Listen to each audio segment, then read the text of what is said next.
Yo, yo, welcome to another episode of the Digital and Social Media Sports Podcast. I am your host, Neil Horowitz. Hit me up on Twitter at NJH287, also on LinkedIn, the website, dsmsports.net, the other website, the side hustle, slyke.co. Checked it out for sure. Got a different kind of episode for you guys today. I was lucky enough, had the privilege of joining another podcast where we geeked out about what else digital and social media and sports, so the focus on creative strategy, social media strategy, ROI, among many other things. It was a really good conversation. I spoke with Reese and Ryan on the Sport Design Australia, their podcast. It's called Art of the Game. Check it out. They're about 10 to 12 episodes in. This was episode number 10, I believe. Really a great group of guests, always good conversation. I've known these guys for a while. They are doing great stuff with Sport Design Australia. Both of them, both Reese Carter and Ryan Elul, have been podcast guests themselves. Check out Reese. Scroll back to episode 204. We talked a lot about his experience with the NRL, National Rugby League in Australia. And then Ryan is episode 213. We talked about his time with Lad Bible and Sport Bible, one of the truly the leading brands in the world at gaining social audience and driving social engagement. But this is me doing a lot of the talking, along with Ryan and Reese, talking about, again, sports, social, everything in between. Hope you enjoy it. It was fun for me. So we have this episode of the podcast today. We'll have a best of episode coming next, and then a great slate of new episodes coming at you soon as well. Thanks for listening. Here I am on Art of the Game podcast. Welcome to the Art of the Game podcast. We are back for season 2. I'm Cass, and here for the ride are my co-hosts and co-founders, Reese and Ryan. We started this podcast off the back of our business, Sport Design Australia, with the purpose of exploring the intersection of the sporting and creative industries. We wanted to bring you the biggest names in sports design and content excellence. Our guests this season are providing us with perspectives from all across the world, giving us insight into the artistry behind content and how it influences every aspect of the game. Whether you are a sports enthusiast, a designer, or a creator, Art of the Game will have something for you. Welcome back to another episode of our Art of the Game podcast. Super pumped to introduce our guest today, all the way from the USA, Neil Horowitz. Neil has been a long-time friend of Sport Design Australia, starting back when we were all at the NRL, with both myself and Ryan previously appearing on his podcast, Digital and Social Media Sports, which has been running for over 10 years now, which is pretty wild. He's one of our favourites in the global sports, content, media and digital landscape, and he's an absolute OG of the sports, the social media sports world. So a big welcome to our man, Neil. G'day, mate. Thank you for that great intro. And dude, I don't even want to think about how old you were. You were probably like in diapers almost when I started. So I love it though. Yeah, it's been quite a while actually since the NRL, or when we first, I guess, got in contact. But it's been a cool journey, and both of us, are in different spots now, which is cool. Hell yeah! All the way from San Diego, California, of course, and I've enjoyed watching your guys' career, ascend throughout from NRL days to now Sport Design Australia, and helping to elevate everything out there in Australia and New Zealand as well. Yeah, we appreciate you. You're too kind, and you've been a big supporter of ours, and we absolutely love all of the content and the work that you do in the sporting space. And I think the biggest thing is your curiosity and overarching passion for the space is it's unreal, and it's great to have people in the industry like yourself that people can learn off, people who have been in the industry for a while or people who are new to the industry. So yeah, we appreciate you, and thanks for coming on. I think to get us started, it'd be great, like Reese gave us a bit of an intro, but it'd be good to get a bit of a background from your side of things, your journey through sport, what you're up to at the moment, and yeah, just a bit of a reflection of your time. Totally. No, and I appreciate the kind words. I think for me too, like just doing the podcast, being active on social, sharing examples, it really is just like I was learning on my own, and then I'm like, why don't we learn together? And why don't I share my notes with the rest of the community? And it's been cool to see that this community has really come together over the years, and we all teach each other. But yeah, my background, everyone grew up loving sports, and I did as well. I did not know what I wanted to do when I went to college, went to undergrad and university. But then thought I would become like an ESPN Sports Center anchor, and so started my own Sports Center for Yale Sports, basically, and learned how to video edit, Final Cut Pro, lugging around these giant external hard drives that now like you can fit a terabyte in your pocket. I was lugging around bricks that were like 100 gigs, crazy back then. And also, kind of got in my foot in the door with just thinking about what it was like to do storytelling, what it was like to produce highlights, produce interviews, and and ultimately also got some writing experience in the newspaper space. Decided I didn't want to be a talking head on SportsCenter, probably a better face for radio, I guess. But ultimately got my first gig in the National Hockey League, the NHL. I know ice hockey's not quite as big over there as it is here, but we love it, and hopefully it'll continue to grow there. But my ability to do quick short form edits that were good enough for the website, good enough for the mobile app and social media, but maybe not quite to the level of like going on the broadcast or going on the video board. That sort of quick hit stuff after practice, after games, doing quick interviews, thinking about packaging for this new emerging social media thing. When I started, Twitter didn't have images and video. It was just, and Facebook was just Facebook, and that was it. There was no Instagram. We went through, dating myself, of course, but went through all the evolution of new platforms that came and went. Google Plus, RIP, among many others, and started our Instagram page, and we really grew up in the space with the Ducks, and also doing the social media for Honda Center as well, which is the venue. So got to also cover concerts, and that was also a nice little perk on the side. And ultimately ended up moving from there. Had a short stint at a pharmaceutical marketing agency. That's just young and dumb and chasing a really good offer financially. We don't need to talk about doing social media for like Alzheimer's disease and irritable bowel syndrome. Those were different times for sure. Looking at message boards about IBS. Got back into sports, and around that time too, I started getting really involved in the SM sports community and was getting into listening to podcasts and radio and all that. During this time between the Ducks and the pharma company, wanted to continue to stay involved in the sports space and realized that I wanted to hear people talk about social media and sports, and there really wasn't enough to whet my appetite. I definitely got onto the Sports Geek podcast with Sean Callan, probably a name that you guys and your listeners would know as well from that part of the world. And I wanted more. I wanted to be able to get more of it. So I decided, why don't I start a podcast? It can't be that hard. I looked up how to do it. Got an incredible first guest from the San Francisco Giants, Brian Sarabian. I always tell him that wouldn't have happened without him. And 10, 11 years later, here we are. And then so to kind of pivot here, because we're kind of going in parallel pathways, got back into sports with the Phoenix Coyotes, now Arizona Coyotes, another hockey team. Started to build up a network at that point and knew some folks at the Coyotes. Got into more of a social media manager role there, social media marketing role there. So a little bit beyond the day-to-day content creation. Still doing a little bit of that, working with the video team, but also started thinking more about finding an analytics solution and developing how we're going to report on success of things. Looking at our paid social and how that interacted with our organic content. Looking at the analytics behind our video programming and what was working, what was not working, and also started talking to and making friends with the partnership teams, the sponsorship teams, to be able to think about, this is before it was kind of a given that you would monetize social through sponsorships. And so we were kind of doing the first thing. I remember the first thing we sold was like a sponsorship of our happy birthday posts. And we sold it to a storage company or something, like a Bob Storage, like one of those small things. And it sticks in my memory because I was like, holy shit, this is real. Like, we can do this. This is with the Coyotes for a kind of a brief stint, and then got into the startup world.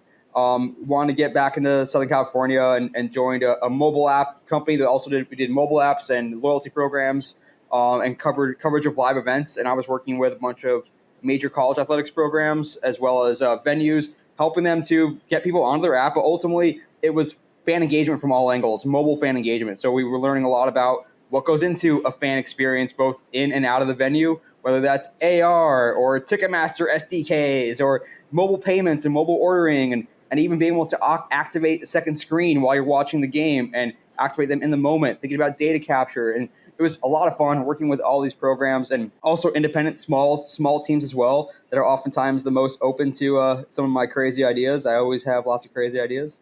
And also learning about how to monetize these new platforms, which this is a lesson that I'll take with me as well, is there was a time where I was starting to get intimidated. I was going to meet with these big sponsorship teams that were like, these 40, 50-year-old guys that have been in the industry for so many years. And I was like, they're gonna see right through me. They're gonna know that I'm an imposter. I don't know what I'm talking about. But then I realized that they didn't know what they were talking about either. And we're kind of learning as we go about how to monetize these new platforms, what ROI of social and digital and mobile looks like. And and really just making sense of, okay, let's add up these numbers here and look at these numbers here and compare it to what we're doing on these other platforms that we have kind of established standards. So really, it was an awesome time to be there. I was there for basically from almost the days that the startup opened its doors to the day they closed its doors. Most startups fail. We made it pretty far, but it ultimately closed its doors, and I was back on the prowl. and then got my way into Greenfly, which actually happened through my podcast. I had the guys from Greenfly on, and it led to a great discussion, led to a consulting agreement. I was consulting at the time as well, doing some part-time consulting, and that became hey, we want to bring you on full-time. And I've been here now for, almost 5 years. It'll be later this year, 5 years in like August, September. And I do a little bit of everything here. We started out in marketing, also help a lot with our strategy and analytics, some partnerships, some competitive research and product marketing, helping to tell the story of what content works in the short form space and how to set up operationally, how to think about ROI, how to think about monetizing. So it's a lot of fun. And it's a lot of rambling from me, but hopefully it gives you some background on where I'm coming from and why I love the space and I'm so passionate about it and energetic about it. Yeah, I think my mind's about to explode with all the things that you've done. The thing that comes to my mind is like you're a bit of a pioneer, and you're too humble to admit it, but it sounds like you're at the forefront of a lot of things and really interesting perspective on your time in the sports space. And I'd love to understand, like, how do you consistently stay curious? Because that's the biggest thing that I take from you is that you're always curious. How do you stay so curious about the industry? I mean, it's kind of the nature of these positions. Like when I was coming up first in the social media space, like stuff, and it still happens. Stuff changes all the time. You have to keep up with like, oh, this new platform came about, this new feature came out. What do we do with it? Should we jump on it now? Should we wait? And so, like I always tell people that working in social and digital, it keeps you young because you have to keep up with what's latest and greatest. You're not going to get that monotonous of like, oh, I'm doing the same thing every day, because there's always something new that comes out. You have to also keep up with what the kids are doing to come off like an okay boomer or hello fellow kids. And so that's ultimately like that kind of a little bit of FOMO of like, what do I not know? And also like, what do I not know that other people know? I've often thought about this as well. I'd be curious about your guys' perspective also. The people in these social and digital spaces, that's where mostly of the rapid innovation and rapid evolution is happening.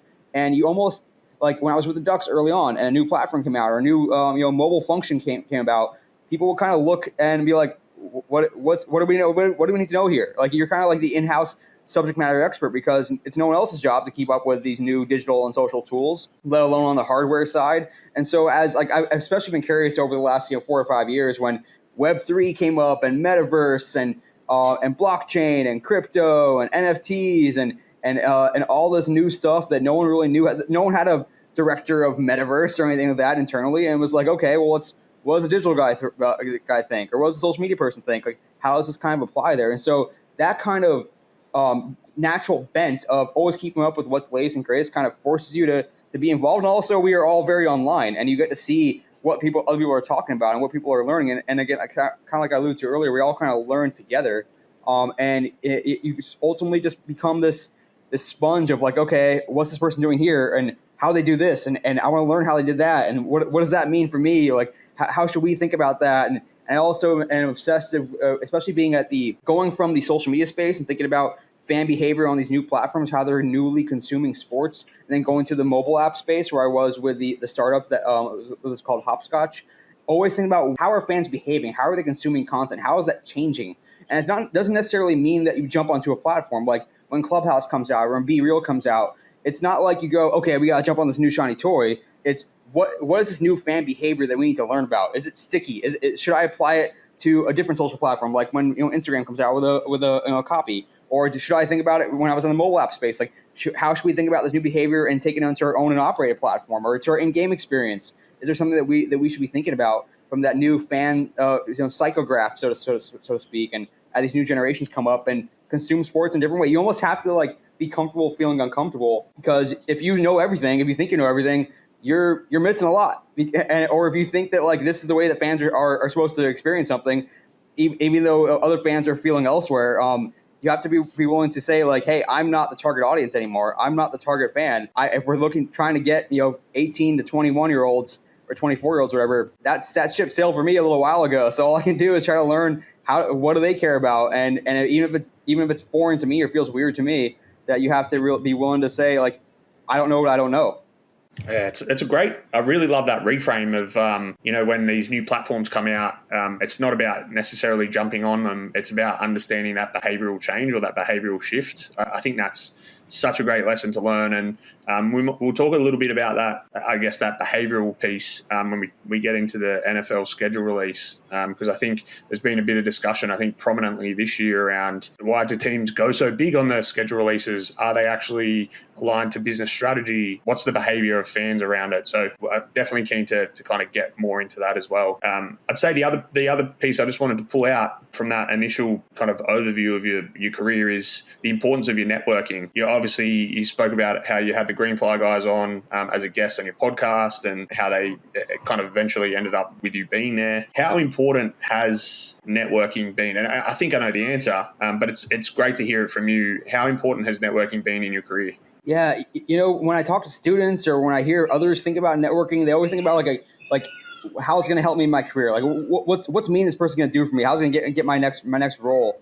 For me, I appreciate that. But I remember early on with the Ducks, with Anaheim Ducks, and realized that like as other teams would come in, the road teams would come in, and I would meet sort of my counterpart from the other team and be like, hey, we're all kind of just figuring this out at the same time. And I started doing phone calls with some of the other members of the greater social media networking space or social media space within the NHL at that time, and realized that when I got off the phone with them, like I learned so much, and hopefully they could say the same. And it was so cool to be like, hey, we can share knowledge with each other and kind of grow up in the space together. And at the time, like it wasn't a common thing necessarily to go and talk to your counterparts. Not everyone knew each other. Heck, like I even joke about this as a complete aside, but I kind of did not want anyone to know that I was the person behind the @Anaheim Ducks handle. I wanted to keep that sort of that anonymity. And then a few years later, of course, it became, and even now, of course, everyone's like a mini celebrity almost if they are the voice of the handle. But yeah, that aside, starting to learn who these other people are that are in my shoes and starting to learn from them, and then realizing we can all learn from each other, and that ultimately opened my eyes to the value of networking. And I also remember. This is a really, really dumb thing, but I remember the first time like someone in the sports space, someone I looked up to, replied to one of my tweets, and because I had replied to one of his tweets, and he replied back, and I was like, "Holy shit!" Like, there's a two-way conversation that can happen here, and people that I look up to, I can learn from them. And then the last thing I'll say too is I do this all the time now on LinkedIn. Like, I'll my LinkedIn like networking or connections will get. The inbox will get pretty full sometimes because I'll like let it lapse, and then I'll have like 40 or 50 people that have requested to connect with me. I'm sure I request all the time as well. But I go through that list and I'm like, I'm not just gonna accept anyone that reaches out. I'm gonna be like, if I'm gonna accept this request, I'm gonna message that person and say, hey, let's get on a phone call. I don't want to just have someone that I don't know, but I just like know them by face. Like to be able to have the conversation and learn from them, have develop that sort of relationship a little bit, and then ultimately to be able to share that knowledge. And I even, I do a lot of reach outs, of course, when I'm trying to book guests on the podcast, and I will tell people, I've had people multiple times, a ton of times actually, say, I'm not comfortable going on, or I don't want to, upset my bosses or whatever. I'm like, it's cool with me. Let's just chat and not record it. And that's what it's all about, is having those great discussions. And again, it's not like because I'm going to reach out and ask for a favor. I'm actually the opposite of that, where if I'm going to a game or a match, I will not be the person that hits up someone's DMs and be like, hey, can I get a ticket? I like almost intentionally avoid doing that. And sometimes they'll still like see that I'm there. I'll tell them I'm going to be there. And because it's not about that. It's not about trying to get up necessarily. It's about learning from each other, supporting each other. And then if I can help someone else, that's great. And it's sort of that, it sounds a little bit overly Pollyannish or utopian, but that's how I feel about it. Let's all learn from each other and help each other out, and not necessarily think about it of like, what's the person going to do for me? It's just somewhere down the road. Love that. We need more people like you, Neil. We need more people like you. I appreciate that. We heard you kind of talk at the end there about your podcast. Let's get a little bit into your podcast. It's been going for, I think Reese and I were chatting before, I think nearly 10 years or over 10 years. 11 in August. Wow, 11 years, over 200 guests. Give us a bit of a run through of the podcast, how it's evolved over time, and then we'll hit you with a few questions about it. The main remit of the podcast has not really changed that much over the years. It's really been, I want to put sort of that business-y lens onto the social media and sports space. Not to say that we certainly have fun talking about like, memes and viral stuff and savage tweets and all that. But it's really been thinking about asking those next level questions of, why does this matter? Why are we doing it this way? How does this work operationally? And hopefully I ask those questions that kind of dive into that to really help someone learn practical, pragmatic stuff. And that's what I've gone after. And it's been cool to see too, like the people I've been able to have on, like the level of like seniority, even I guess, for lack of a better way to put it. And that's been cool as I've grown up. My peers in the space and the people that have grown up in this generation and with us, they've ascended as well, and have had to figure out how to manage a team, how to set strategy, how to set up how to learn to read a P&L and set up budgets. And so I've always tried to take that tact of like, I want someone to, I hope someone is learning. I'm learning as I go as well. You can tell hopefully on the interviews that I enjoy learning this stuff, and it's ultimately to what I'm curious about. And hopefully that's what others are curious about as well. And that, again, it's not just sort of that frivolous talk about who's like, the complex rankings of who's number one and that and why, but it's ultimately of the ROI, the stuff that's really is going to help you become a better leader in the space, become a better professional, understand the why. And I always tell people too, like I always love the 5 whys framework. I think it's like a Harvard Business School thing or whatever. But if you take a decision or take a tactic and ask why 5 times, they almost like you put yourself in an 8-year-old's shoes. And if you ask why, like, I even do my job at Greenfly. Like we want our athletes to share more on social media. Well, why? Because it'll help us reach more fans. Well, why? Because they have bigger reach than us. They have more diverse fans. And, you keep on going down that why path, and all of a sudden you get to some really juicy, substantive things, and you start to understand, the greater reason for why we're doing these things. Because it's not just in a bucket, and and you can chase metrics and all day, but if they're not the right metrics, or if they're not tied to your goals, then that what does it all matter? So I really love diving into what is driving the decisions of the C-suite, what's driving these sort of ROI discussions of social media and digital media. And how can we learn from that? And also then how can we apply that in our own roles? And I'm always trying to think about, like, what is someone listening going to be able to take away from this and take action on it tomorrow, or at least learn an insight from it that they're going to be able to keep with them for the rest of their careers. Yeah, I love that, and especially around the learnings. And I'd be interested to know, who your favourite guests have been, or what podcast has really stood out for you in the terms of, that was a really cool podcast. My listeners will get a lot of value out of that. My favorite podcast is the most recent one. No, okay. It's definitely hard to pick your favorite children over the time. But I've been constantly blown away on the people that have been able to come on, and also people who have said, like, I have listened to it as well. And when you get those people that are really the high level decision makers, or the people also too that have been in the space a long time and have been able to talk about how they've grown up in that space and the learnings along the way. I know someone recently I had on, a couple of people really recently in 2024, actually, Jason Levine from the Chargers, and getting insight into the Chargers, the best social media in sports, perhaps, and how they do what they do, and getting his lens from a content strategy. He came up in the content space, and really getting his insight into how they think about content, how they structure a team, how they think about the ROI of content. And then another one too that I know was recent, just a couple months ago, was Dan Gadd, who's with the Atlanta Dream right now. And he's someone that, I've heard his name so much over the years. He and I actually almost worked together, which we didn't necessarily know at the time. But he is someone who's come up through this sort of digital strategy, and yes, being in the shoes of content, but also starting to understand of things about audience early on, things about insights early on, things about analytics driving the way early on. I've gotten so much feedback on that podcast, and people that have really, that was the first time they listened to it before, and they were like, holy crap, this is the kind of stuff that we need to know and we need to learn. So those are a couple more recent ones. I mean, I've been able to have guys from ESPN on that have been really cool and learning about how they do what they do. People from the college space have been really memorable, talking about winning national championships and how you make the most of that, and then winning NBA titles too. They have people from the Warriors on, have people from all these teams, and there's always a great story to tell. I mean, it's like anyone you meet, everyone has a great story to tell. But being able to have people offer these different lenses, and having someone like you on, Reese, or someone like you on, Ryan. You guys were tremendous guests. I love being able to talk to people from other parts of the world, and what's going on in Australia that we don't know about, or vice versa. What can we learn from you guys? What can you learn from us? And then Ryan, having you on, and I mean, shoot, dude, the stuff with Sport Bible, Lad Bible, like the partnership activations, and thinking about monetizing content, like there's so much. There's always a great insight to learn when you have someone on in that realm, and whether it's a big league person, from someone that's like sort of at the top of the food chain at one of these big leagues or big teams, or someone that is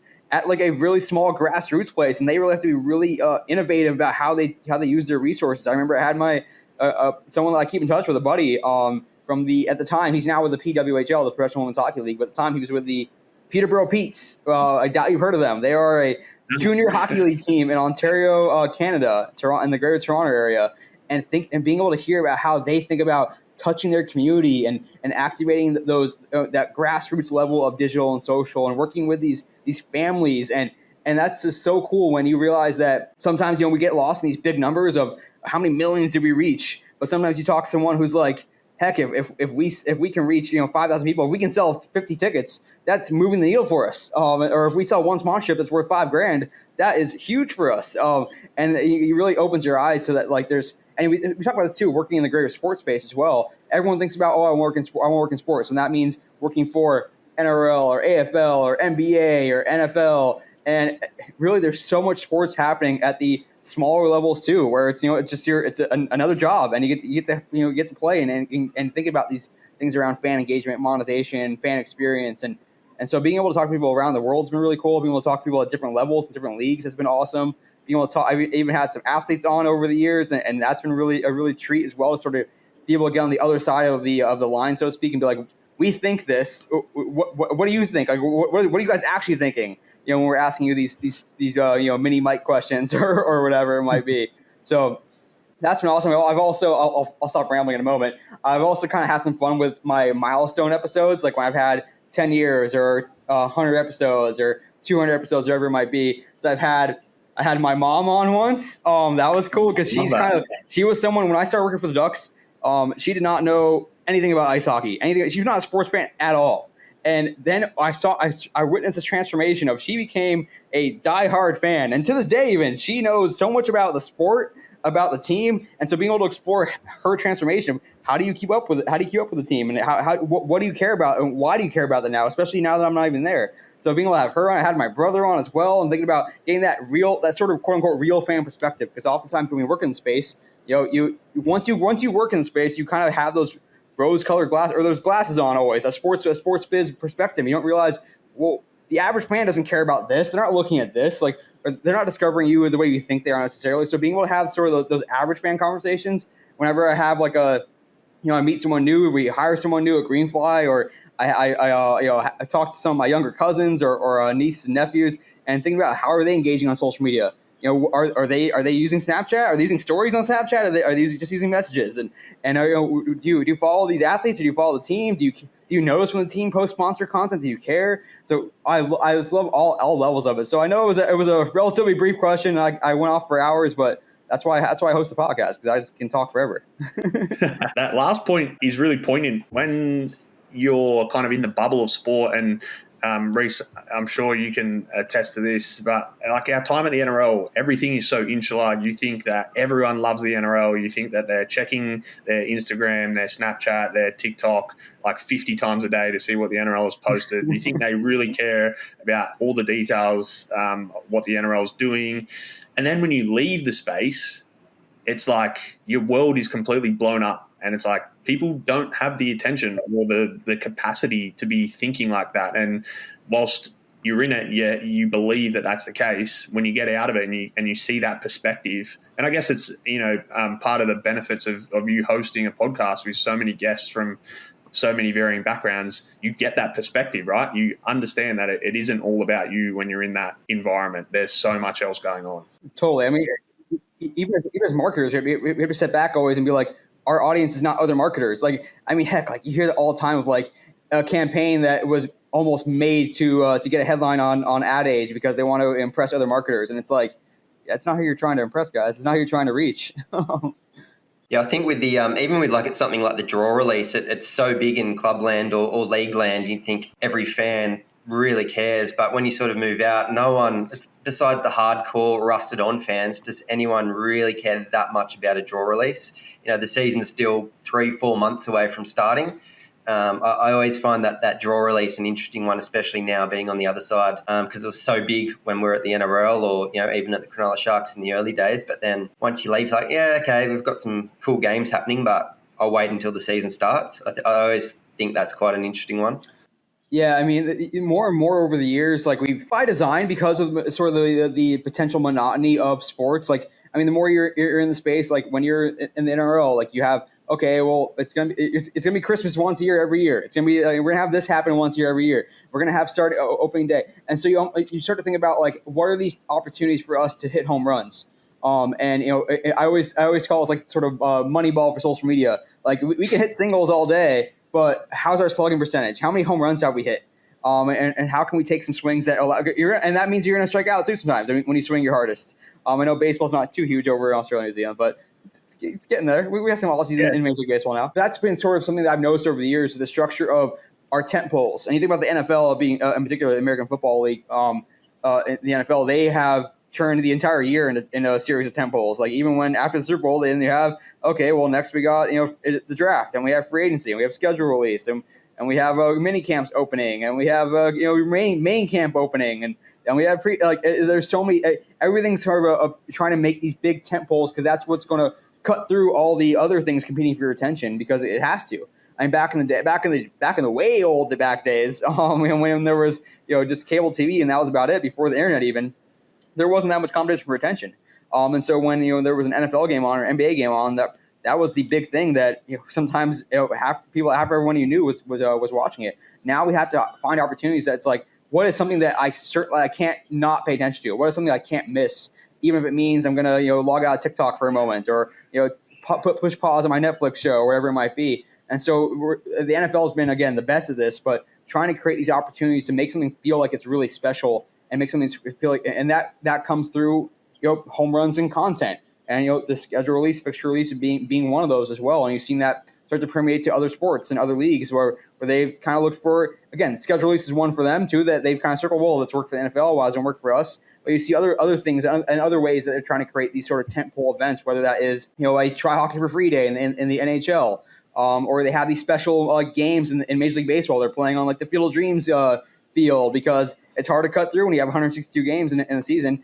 How do you make one feel a little more special than the other? And I talk about this in the social media space as well with teams and leagues and people that are covering these teams. And they're like, and it's really hard that you can get in that monotony of, okay, it's another game. We're going to cover the morning shoot around, and then we're going to cover the after the game we're going to do the regular press conference and get the same old commentary and cut clips of that. And all of a sudden it's like you blink and it's halfway through the season. And you're like, shoot, like what have we done? And so and that's why also too you're starting to see, and this is kind of relevant probably to your guys' space in sports in Australia. You're starting to see more and more teams kind of work internally to capitalize on those big moments and create those big moments, create those big foundational pieces of content, and then outsource sometimes to others for freelancing or vice versa as well. Bring in someone who's really adept at motion graphics or really adept at high level production stuff, and then focus on what they're good at internally. So I've talked to people about this too on the podcast of bringing in, okay, let's hire a freelancer, let's hire an agency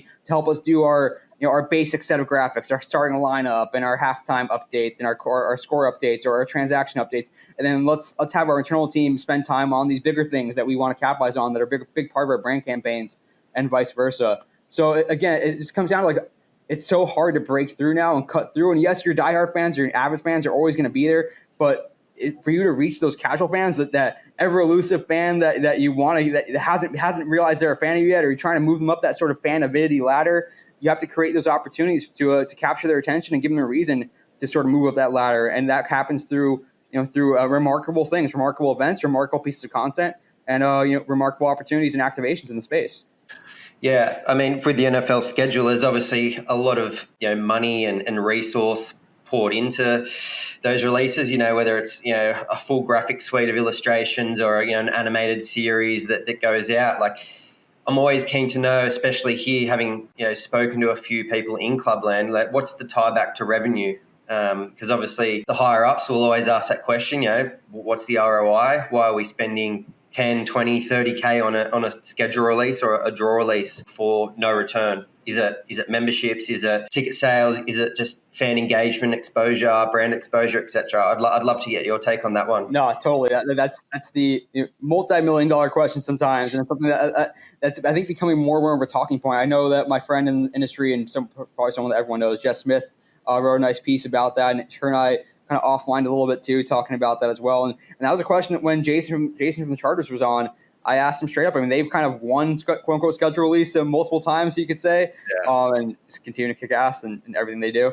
But I asked him, like, what's the ROI of this thing? And he kind of gave me a bit of a stock answer of like, we want fans to know when the games are. We want to get them excited about buying tickets. And yeah, okay. I mean, there's something to that, and getting people excited about the season to come, and getting season ticket leads and all that. But ultimately, it's a little bit. There's a handful of things that I've kind of been able to circle. And again, I recommend reading Jess's piece on her blog at War Jess Eagle, where she really talked about how can you start to think about this more holistically. Of like, this is not just a one-off post, but how can you build tangential activations off it? Can you create like a merch line that has to do with it? Can you create an ongoing series throughout the season that has to do with it? Ultimate, like immediate ROI, yes, you can have some social media growth and follower count and all that and attention.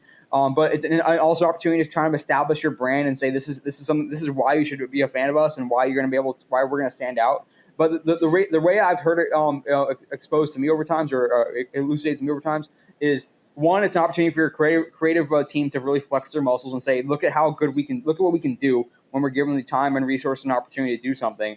And that oftentimes can lead to just getting the attention of potential partners. And that, when I say that, I mean sponsors, core partners who want to activate with you. And then secondarily, when you do get those sponsors in the room with you, you have their trust. There's a reason that I'm sure when someone goes to work with like a Mr. Beast, they're not like giving him a script and saying this is exactly how it's going to go. They're saying these are our goals. Do your thing because you everything you do is really good. So very similarly, we think about that with the sports space of like, hey, we know you're really good. We know you create really awesome stuff. We trust you. We want to work with you because everything you do is really good. And we see it. There's proof of it with your schedule release potentially. So they're going to hand it over to you and say, we want to work with you. We're going to pay you to work with you. Maybe we're going to pay a premium because we know that you create some really awesome stuff. And we're going to trust you. So that I think is just one of the biggest things is A, attracting partners in the first place, and B, getting the trust to do so when you do. And then, yes, there's sort of those ancillary things whether it's activating a partner within the schedule release, that's becoming more and more prominent as well. I mean, heck, I thought the New England Patriots did a good job this year of product placement. It wasn't overt, but within their sort of Goodwill Hunting film thing, you could see like Pepsi and Dunkin' Donuts, I think it was, were very clearly featured in there. So that's an opportunity as well. You can sell some ancillary merch. I think that's becoming. I think more and more you're seeing teams kind of start to think like creators, where they're going to drop ship merchandise and drop ship other accessories. The Carolina Hurricanes, I think, with my buddy Dan and Mike Foreman there, have done a great job of capitalizing opportunities with merchandise. So I think you're going to see more and more of that and creating, kind of setting that up through schedule release of, we're going to create this sort of motif or this storyline that we're going to be able to then create merch off of, or maybe create some ancillary content off of it as well. So that opportunity is really big. You're also starting to see a little bit of data capture. This happens less with the schedule release content, but more with like, you see whether it's with a draft or with schedules, you'll see like every year now teams are starting to do like predict our schedule and you'll win XYZ from a sponsor or whatever. And that's their opportunity to get your name and your email, get you in their database, learn more about you as a fan, and ultimately monetize you down the line as well. And then lastly is sort of this digital identity, this fan identity. This goes back a little bit to I could wax on this all day about like the metaverse and sort of this growth in digital merchandise and being able to be proud that you are a fan of this team, and then B is secondarily being able to show that you are a fan of this team. There's a reason that I wear a Padres hat, a San Diego Padres hat when I'm walking around. What is the digital analog of that? When I have a bumper sticker on my car, or when I have a welcome mat in front of my door that says you're entering Padres territory, wherever it might be. How can you also get fans to want to be part of that and to showcase that through these new digital methods, whether that's putting something in their avatar image or putting something in their bio or using an inside meme or a hashtag or a joke that only fans know about, let alone as we get into digital merchandise and digital apparel and we think about like metaverse type stuff. So that's another thing too as well, of making it really cool to be a fan of that team. And whether you end up going to a Chargers game or not, you want to be able to shout to the masses that, hey, Chargers are my team. Look at this. They're kicking ass again. They did it again. And making it, again, that sort of enviable thing, that thing that you want to be able to and you put yourself behind. Yeah, there's so many points that I want to call out of what you just said. I think one of the big things that I constantly struggle with is the amount of negative attention that like social content still gets from execs, and it bleeds through to like the resources that are allocated in terms of headcount, in terms of budget.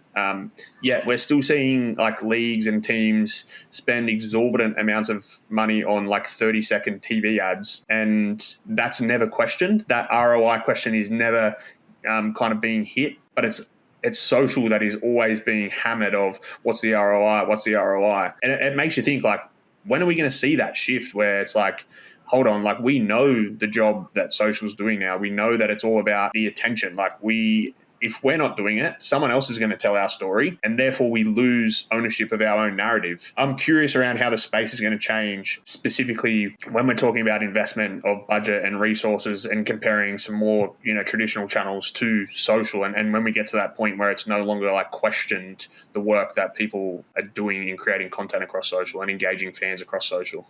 Totally with you. I mean, it's funny that you start to think about where the evolutionary path of digital and social. Like, we learned early on, hey, we create this digital ad and we can see how many people click on it. We can see how many people convert and buy a ticket from it. And it's like, holy crap. Now this new level of expectation was set that anything in the digital and social world, digital space overall, we should be able to track it, end to end. But then you start to realize that, like, hey, then you start to get these newer things. I put my sort of digital marketing geek hat on a little bit of like last touch attribution. Well, if they didn't click on the Facebook ad and convert from there, then what the hell is the point of the Facebook ad? They even if they go and Google search it later or search on on their app later to actually buy a ticket or buy a piece of merchandise, whatever it might be. And so we're getting a little bit better at tracking that funnel. But even if you think about way back when, there's famous lines all the time around like not understanding the ROI of a billboard, and yet we never take it for granted that we're going to put a billboard out there. And same with old school linear TV commercials. With Connect TV, it's going to grow a little bit more. You start to learn about who's watching your ads and all that. But the idea of like, hey, we used to put these broadcast level commercials out, and we had no idea what they were going to accomplish or not. We just knew that we were getting a lot of attention, and in that case, it wasn't even engaged attention. Now you know who's actually paying attention to your stuff. And so being able to, as you alluded to, Ryan, like attention is currency, and being able to understand that when we engage someone, it might not mean they're going to go turn around and buy something tomorrow, or even click on your next ad, but it all fits together into this funnel. Like, you should be able to see, and this is why I would recommend listening to that podcast interview with Dan Gadd, because he really gets it at that executive level. And there's also another encouraging point is that people that grew up in the space are starting to ascend to those VP C-suite levels that do quote unquote get it, but starting to understand that, hey, when we put out really strong organic content, that we can take those learnings into our paid content or paid ads, and anything we're doing from a marketing perspective, we can learn what's resonating with fans. But also we can start to understand that when we are doing well organically, our paid does better as well, because we're talking to a warmed up fan base. And yes, it might not be a direct, you're not going to have the direct metric and perfect spreadsheet that you really want, at least not today. Maybe in the future, you're going to start to track every single data point, but that's a whole privacy conversation as well, of understanding every fan and all that. But understanding that there's an element of value to being able to touch someone emotionally and get them more engaged with your team, so that, and there's I can go off on this all day of like, how do you create the fan that is talking to their friends and their family about the team all the time, and creating that sort of fan evangelist that you're never going to know because they're doing it in person with their actual voice. Like, what a concept. It's not trackable, just like dark social as well, for that matter. But that's the most valuable fan, is that fan evangelist, as your voluntary marketing force, being able to keep on them all the time. And then I also am a broken record when it comes to tracking even the stuff that we can measure. We can't quite measure the power of something as much as we really want to. We can estimate and try to think about it. But when someone watches something that really touches them emotionally, and something they're going to remember days from now, years from now, even, how can you equate that to like a quick double tap on some meme that they're going to forget about in 30 seconds, or as they move on to the next one? So that level too of like, how can we make sure that we are penetrating with these? I remember early on, I had someone, he's now at Huddle, I think, which is a college recruiting platform. But one of my first podcast guests, probably in the first like 20 or 30 or so, a guy named Kelly Mosier, Mosier. He was at Nebraska at the time, a big college athletics program right here. And he introduced to me, and I've been saying this ever since, is deep engagement. How do we think about deep engagements and really getting someone to feel something about you? And that's what it's all about. And we learn about that from reading like Jordan Berger and Contagious, of what's going to make someone actually want to share, whether that is on social and digital by pushing the share button, or by talking about it offline or with their friends or with their family, or becoming an evangelist. And it's that level of remarkability of what's getting someone to emote and what's evoking a feeling in them.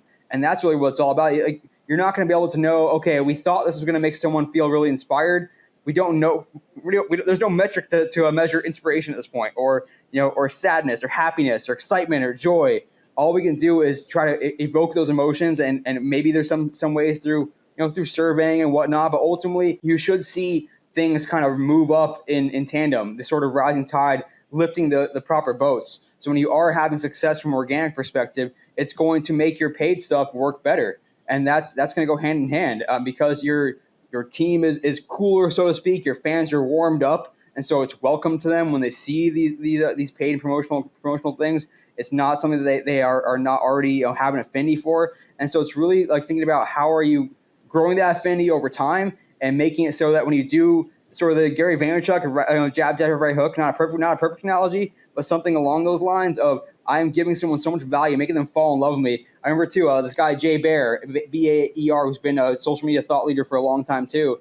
He's always said organic social media is where you make someone fall in love with you. It's not where you make someone fall in like with you. That happens on sort of these like more casual platforms, these paid platforms. Get them into your funnel, and then you get them to fall in love with you in these organic platforms. And so, how can you make sure that you're not going to create new fans necessarily from getting those deep engagements on the organic platforms? You have to think about how can we get more fans into our ecosystem, and then get those more stronger feelings that turn someone into a fan for life. I mean, that's what we're ultimately after. Is and again, Dan Gaddis said this really well also, and a lot of people have. So Jason as well. We're creating generational fans, and that requires a lot of long-term thinking. If you want, and that has such immense lifetime value. If you get someone to become a fan of yours at 9, 10, 19, 20 years old, you have potentially 40, 50, 60 years in them being a fan. They may never go to a single game, but they may buy some merchandise here and there. They may tell their friends. They may wear their merchandise around and say, I'm a fan. That may create another fan because they see that. And so you really have to be comfortable with that, understanding that we're not going to be able to measure every single touch point into a direct sale tomorrow because we have social media is both a short game and a long game, but it should all go hand in hand together. That when you're having success in one area, it's going to improve the ROI of your marketing dollars that you are spending to get those more immediate direct results. Let's make more fans fall in love with us. I think that is the overarching statement there. Absolutely. Let's shift gears a little bit. We have watched from afar kind of the build up to conference over there, and that conference is Gondola, and we would love to kind of get your perspective. We know you attended. We think that pretty much everyone in our feed across LinkedIn and Twitter attended. We're even thinking about bringing an Australian contingent over next year. But give us a bit of a rundown of Gondola and what it is, what you took away from it, and what you loved about it. Heck yeah, just a great experience, and I love the guys at Gondola. Jared Kleinstein being first and foremost a former podcast guest, of course, as well, and the inventor of T-bowing, among other things. But Gondola, as your listeners may know, is a platform where it started out kind of like as like an IMDb for social media creatives and creators. Now it's sort of evolved into this place where it's like a living portfolio of your work, tracking your metrics, and for people to come and hire you and be able to look up creators based on the work that they've been able to do. It's also now a place where you can brainstorm ideas together and collaborate as a team. And they wanted to create this sort of they use sort of the old Twitter Sports Summit as a guiding light for this. So back in the day when Twitter had a sports team, now they just have like nobody. They had this annual summit where it would bring the doers into a conference. I think a lot of times too. I talked about this even internally with our own Greenfly team. And it's great too to have like the commissioner of the NBA is on the stage talking, and that's great to hear those big picture strategy conversations. But to be able to have people that are in the trenches every day, that are living this, that are doing the grind, and thinking about how do we create dozens and dozens of graphics, how do we create this incredible video, and why are we doing it, and how do we command resources for it? It's really that's what the Sports Summit then and now the Gondola Summit this year brought together people that are really making those day-to-day level decisions, running operations, running a team, and thinking about what's necessary and what's valuable from a resources and content perspective. And just a really awesome event, being able to obviously meet people as well face-to-face as people that I've only met digitally for a long time. There are a handful of people like that, and then other people that I haven't seen in a long time. So being able to have that social element was awesome. And I think some of the big learnings were just being able to think about the operationalizing of these spaces now, and thinking, and not just again, kind of going back to what we talked about earlier with my own podcast of what are those bigger picture questions about the why are we doing this, and not just about, and even when it comes to the sort of the more frivolous stuff like voice and savagery and memes, but think about the strategy behind that. Like how are we doing this? Why are we doing this? How do we measure success of this? When is it the right time to make a voice change? How do we define our voice and document it? And that's just from that single perspective. But they had a great mix of variety of panels thinking about. They had an actual pro athlete on. That was kind of cool to get someone to actually like ask them like, what do you want from someone when it comes to working with content? And he was like, I have the same. I want someone to help me with my goals and building my brand. And so that was really cool to hear that. People from the individual platforms were on talking about what Meta's working on, what TikTok's working on, what Snapchat's working on. And it's always I think anyone that works in space knows it's a cheat code when someone from the platform is talking about something, when there's a press release from a platform about something, that means that they're going to be favoring that stuff in the recommendation feed and all that. So if they're saying that they're excited about this new feature, you should probably use that new feature because you're going to get a little leg up early on. So that's always really helpful as well to get the inside scoop from them. And then even thinking about like the day-to-day operations when you're putting together a team, how many people should be on your team? Like what skills should you prioritize? Is it better to be a generalist or should you hire specialists? And when it comes to like media days, what's the best way to get content out from a media day? How do you make the athletes really comfortable? How do you think about stuff that you may not need now, but you're going to need 6 months from now? How do we get that Merry Christmas post, even if you're shooting it in July? So there's a lot of these opportunities too to think about like how are these teams creating these massive content banks? And I think that for someone that is not living in a day-to-day, and heck, that's myself included, I'm not in the trench day-to-day creating content, but really thinking about like how are they approaching this from a sophisticated, complex perspective, and that there are these complex operations happening. More people that have sort of quote unquote graduated. Not that everyone needs to graduate from this, but have moved into a different role where they're not quote unquote pushing the buttons anymore. They're in those seats where they're allocating that, delegating that to others, and they have to think through these things of why are we doing this? Like how much content should we produce? Why should we produce this much? How do we monetize this? Owning the budget, and making a case for budget as well. There was some good conversation around that, around how do you talk to the quote unquote higher ups and to make a case for why we need this new piece of hardware or why we need to make this higher. And so all these questions that really help us do better in our day-to-day roles, understanding what moves the needle. And it's not the same for every organization, but everyone kind of has a lot of similar challenges where there's always demand for more. There's always a demand for revenue generation. There's always a demand for justifying why you need things, when justifying your budget, justifying your pure existence sometimes. And so it's great to hear that from people that are living it day to day and are ultimately succeeding as well day to day. I think you've cemented us going next year. What do you reckon, Reese? Definitely. We're definitely looking into it right at this minute. Hell yeah. No, I joked with you guys. We need a version in Australia, so the world will come out to you.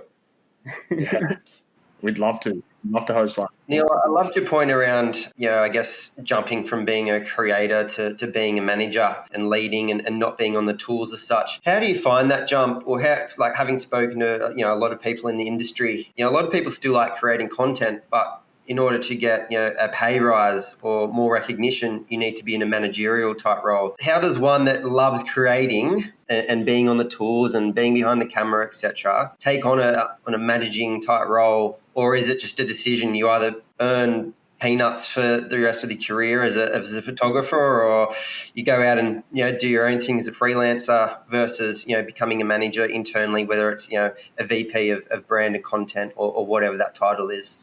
No, it's a great question. It's something that I hit on all the time with people that I meet in the space. And I mean, first off, I will say as a default, as like not everyone needs to become a manager. To your point, though, that sometimes it's the only route, or at least it feels like the only route to get that bigger compensation, that bigger pay raise, that bigger title. And so it can be kind of force-fed a little bit. What I've heard mostly over the years, one is that people that do move away from that, it's really hard at first, because you're reading everything, you're reading every little tweet and being like, oh, I would do it this way, I would do it this way. I went through myself, in my roles as well, of not being the one that was writing every piece of copy. But you also, what I've heard has been worked and also experienced myself, is you start to really take pride and take gratification in helping others succeed. And you start to live through them. You get excited not just by something that does well, but because the person that you taught and helped to mentor does really well as well. So getting that gratification from other levels is certainly one area. I've also seen kind of the semi-reverse of this area, where someone that I was able to speak to at Gondola, actually, Shabazz Khan, who's now with the NFL. He's had a freaking dream job resume.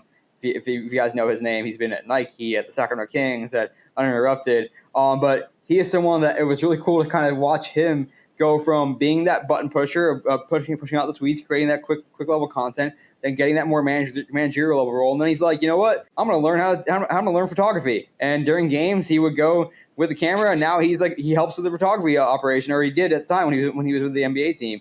And so it's a little bit all the above too, where you never want to stop growing, and that can mean learning new managerial skills or finding new ways to expand your skill set. If you do love creating, continue to create, and see where can I help? Where can I help add value? Whether that's teaching someone else something new, or picking up the camera and learning photography for the first time, learning how to do motion graphics for the first time.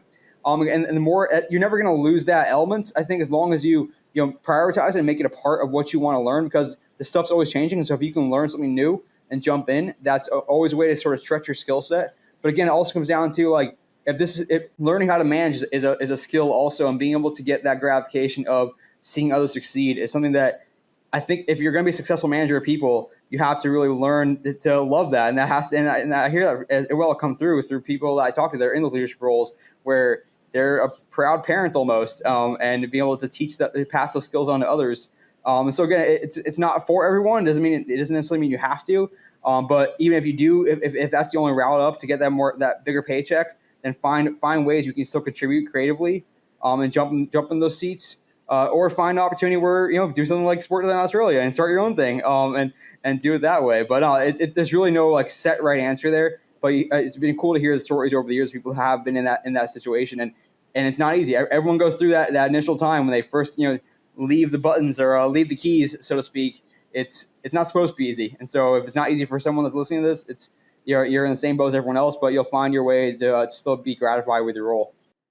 Yeah, it can be incredibly hard to let go and give control to someone else, especially when you've been on or creating content for the channel or typing out the tweets, etc. for yourself, and then giving someone else, I guess, the keys to the voice is always hard. But to your point around the different roles of a social creator, like obviously social media producers, take on videography, they can do photography, they look after the tweets, they look after Instagram Reels, etc. I find it's also a dangerous attribute of our roles, because we take on so many different roles or jobs that our executives expect us to do everything. And a lot of, especially here in Australia, a lot of executives expect the social teams, which are usually a 1 to 2 man band, to be doing literally everything across the board.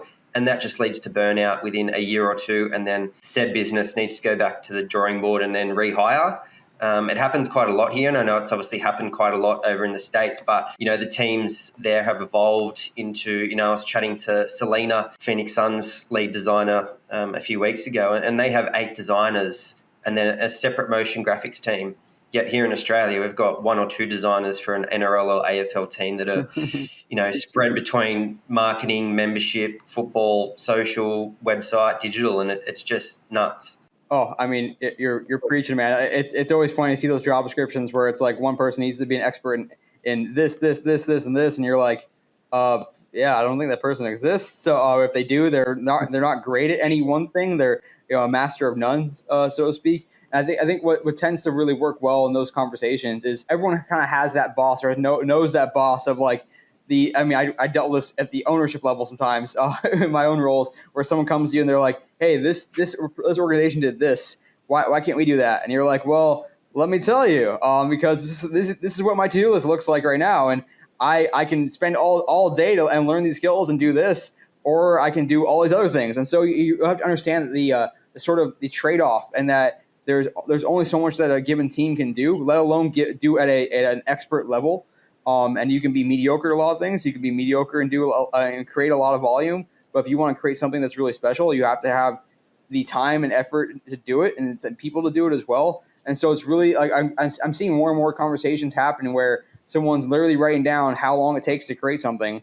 And if someone wants to stand over their shoulder and watch them do it because they don't believe it, they can do that and start to understand that every piece of content we create takes effort and there's a certain level of people skills that need to do that, our people power, as well as budget sometimes as well. I think we're gonna have that whole conversation kind of recycled again as as generative AI becomes more and more of a thing. As people are gonna start to assume that you can do more and more. I had Akshay Ram on my podcast recently, who's from Adobe, and he talks to sports creatives all the time, and that was something that he touched on a little bit of like, what what can you be comfortable with outsourcing to quote unquote AI or to these more or to templates that you can empower the PR person to do because they have more time to do when they're sitting on a plane or something like that. They can just input something into a template. And so how can you empower others to be creative and focus on the higher level things that require a more time, more effort? And so part of it is, yes, the creative person needs to be given that leeway and that time in order to create really cool shit and that breaks through. But it's also partly on the creative person to think about, okay, where can I not cut corners is wrong, but where can I save time? What is going to move the needle for our organization, and what can I cut, and what do I need to make the case for hiring elsewhere, and say I need this motion graphics person because we're going to be able to create this kind of content that's going to produce this kind of result that we think. And yes, it might mean a trade-off here or there. That means we're not going to spend the money on this. But understanding that there is a method to all this, a business to all this, an operational sort of plan to all this, and there's a why we need this, why we're doing this. And so it goes back to that justification as well. But again, it also comes down to understanding like what do we prioritize? What's the best use of our current resources? What can we do with more resources? And there's also another thing too, is when you're talking to a boss or thinking about how you're planning a strategy out. It's like, okay, well, if we have this much budget, this is what we can do. If we have this much, this is what we can do. If we have this much, this is what we can do. And so then it's on them almost say, okay, do we want to be good, better, or best? And if you want to be the best, and you claim that, everyone claims they want to be the best. But in order to be the best, you have to understand what it takes to do that. And that means people, that means budget, that means time, that means effort. And so I think it's starting to understand those things, that there's a trade-off to everything. And there's a reason that sometimes the teams and leagues that get the most praise on the social media side, everyone's always like, well, or not everyone, but people that are in the know are like, hey, you don't know what resources they're operating under. You don't know what the bosses are telling them. Everyone is trying to do the best they can given their resources and goals and objectives. And so the quote unquote best might just be the one that has the biggest team and the most resources and the most budget or the most creative leeway and creative enterprise and creative agency to do what they want to do. And so it's, we have to both either make our situation as good as we can and or make the best of our current situation given the restraints. I think creatives nearly have to be an internal salesperson to kind of sell it into their bosses to either help them get to a position of better or accept the fact that they're at their current standard. Something that I've always taken to heart is even if you can't be the quote unquote best across all platforms, can you be the best at something?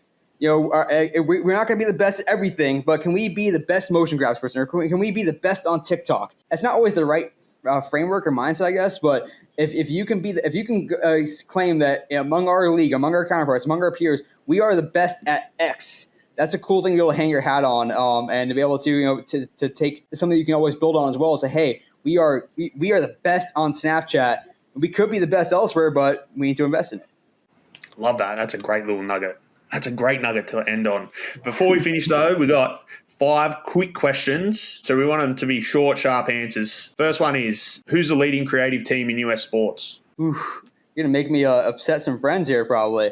I mean, I think it's a little bit fresh in my mind, but I would be remiss to not mention both a couple of the Boston teams. I mean, the Boston Celtics, what they're doing with video content is just unreal, and thinking about it from a different perspective, and he's kind of zigging where everyone else is zagging. I also point out what the Atlanta Falcons have done over the time too, of trying out new video angles and new ideas. And also that comes from their leader, Scott Cagley, who used to be at the Vikings 49ers as well, thinking about different mediums, different formats. So I will call it the Boston Celtics as well as the Boston Bruins. Look at what their creative director, Mark, he came from University of Michigan, I want to say, but he's been in and around Boston College as well. But you can see what's really always cool when you know a talented creative is starting a new role, starting a new organization, you see the rapid transformation of like, holy crap, like it just went from like a 6 out of 10 to like a 9 or 10 out of 10. And it changes the brand. It changes the perception you have of their creative team. So check out what the Boston Bruins have done. So we think about the Celtics, we think about NBA. And yes, I am biased potentially because I started my career in the NHL. But the Boston Bruins, they have such an awesome creative aesthetic now. And it was so elevated from the time that Mark and his team came in there. Love it. What about the best social team in US sports? Best social team. There's so many good ones there, man. I mean, I mentioned the Chargers earlier, so I won't continue to tout them. They get plenty of love as it is. I also mentioned the Carolina Hurricanes earlier as well, who just do such a good job of really speaking their fans' language and taking advantage of opportunities and capitalizing on those opportunities. I beg your pardon. So those are a couple that stand out. I think on the college space also, I've always been a big fan of what Georgia has done, what LSU has done in the SEC. Take a look with it. I actually had Brandon Barrio, who's now with LSU football, but he was with LSU athletics in general when I had him on the podcast, and he talked about kind of what goes into creating these really great foundational pieces and these big executions. So the college space, it's always funny too. I actually had this conversation on my podcast so with some frequency of why for a while, I think it's not as much anymore, but for a while the college space was dominating the pros in some ways. Like they were creating these cinematic masterpieces, and it's like, why don't the pros do this? You're starting to see that pollinate a little bit more throughout the major pro sports. But early on, like you think a couple of years ago, like Ohio State football was creating these Hollywood level trailers for their games, and it's like, holy crap, like this is something that would not look out of place if it was before a movie on the big screen and it was coming from a college football team. And so like the Ohio State is one. Again, I think they still continue to do a good job as well. If you want to look for really great creative video content, BYU and what Tyson Hutchins is doing there with his team as well on the college space. And I mean, I could go all day on these. There's so many good ones out there, and there's also they're good for different reasons too. Like sometimes someone's really good at voice, someone's really good at engaging with their fans, someone's really good at working with their players. I mean, heck, the Buffalo Bills. If you look at their TikTok, like again, not everyone has the buy-in with their players that they do, but they get such good buy-in from their players, and they just understand that platform so well. They just go off the grid, off the charts of doing crazy, wacky shit that it just blows up in a good way. So check out the Buffalo Bills on TikTok also, and there's just so many good ones, man. And sometimes people are really good at monetized content, really good at sponsor content. I thought for years the Packers were really interesting in that space of the Green Bay Packers of creating interesting, quick, and easy but relevant sponsor content. There's a lot of good ones, but I hope there's a few there that you guys can go check out. Yeah, well, we could do a whole episode on all these favorite teams of yours. Well, that's the cool part of doing the podcast too, is you have a guest on and you start to learn what's interesting about this guest and their organization. And so you get to learn, like every organization is something they're really good at. As you go over time and have 250 guests on over the years, you start to learn everyone is really good at something, and it sticks with you. Yeah, love it. Who's an athlete that's harnessing social really well? A little time, I guess, would be Bryson DeChambeau. I mean, you look at he just won the U.S. Open golf. Depending on when you're listening to this, I might be dating this podcast a little bit, but you look at what he's doing on YouTube, and it be able to really. He's been someone too his personality was really not great, or his perception was at least not great a few years ago when he went to live and all that. And he's used social media really effectively to overturn that. But that one's more fresh in my mind. One that I want to call out, which is someone that is probably not someone that everyone would talk about, but someone who does a great job is Coco Gauff. She is a U.S. tennis player, and she's a really young, still really young. I think she's only like 20 years old, maybe if even that. And she does such a good job of being active, being present, kind of when you're watching her, like on her Instagram stories in particular, her Instagram feed, and she's at these major Grand Slam events, and it's like you should be really nervous and like preparing for your Wimbledon match or for your Australian Open match, and she feels like she's a friend taking you around like she's any other person that's at the in this great city or at this great tournament. She's kind of acts like a creator almost. You're seeing, it's her creating the content, not just something like she's not just posting someone created for her. So that's one that I want to call it. That'd be kind of different that not everyone would think about. Check out Coco Gauff, and hopefully she continues to kick ass in tennis. She'd be a great ambassador for the sport for the next 20, 30 years. I'm so glad that you included both golf and tennis in that.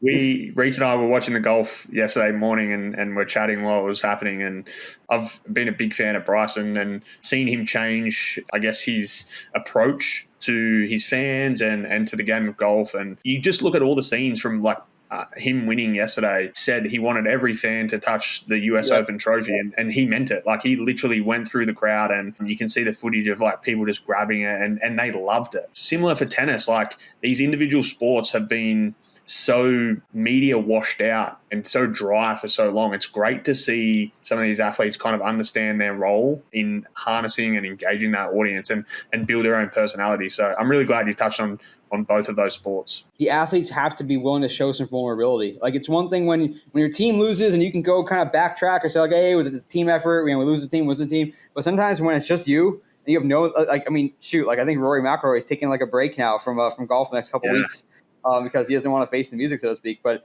when you see those individuals that will come on and be vulnerable in front of their fans, like that's how you make a fan for life. And you get that emotional connection that you really understand this person as a human. 100%. All right, two more. Biggest tip for those breaking into the industry. Ooh, I love this one. This one has a lot of different directions.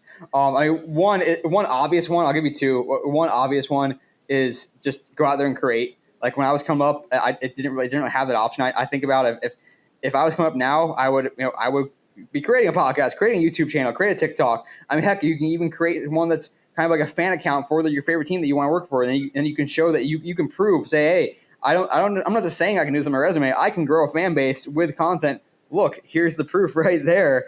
And heck, like you can create so much on your own now, and before you know it, someone is dying to hire you because they want someone with your expertise and with your knowledge and with your proven track record of being able to do that. So whether it's in whatever medium is best for you, written, audio, video, pick that out and get on it and do it, because you can get that way. The other one too I like a lot, and I think is really good for both a creative person and a non-creative person. I don't consider myself a creative anymore. I've been long surpassed by anyone in the space. But being able to articulate the how of something, especially now, like I know it's common practice oftentimes for a creative that sees a really sick graphic or a really cool video, effect or whatnot, and they go and try to reproduce it themselves in Photoshop or whatever it might be, or in After Effects. That's a really good way to practice if you're a creative. I think for me, like what I often look at, or what I would recommend others to do as well if they're coming up, is if you see a really cool piece of creative even, or a really cool campaign, think about how you would pitch that, or how you would make that happen if you just had to pitch it to a higher up, saying this is why we're creating this campaign. These are the elements to it, and especially nowadays with more and more stuff that's going to ultimately become prompts in the future. Or I think about it for myself, what does a good creative brief make? If you go on these Mid-Journey platforms or Stable Diffusion, any sort of those like DALL-E platforms, you have to be really good at describing what you want, every single element, to consider every single detail.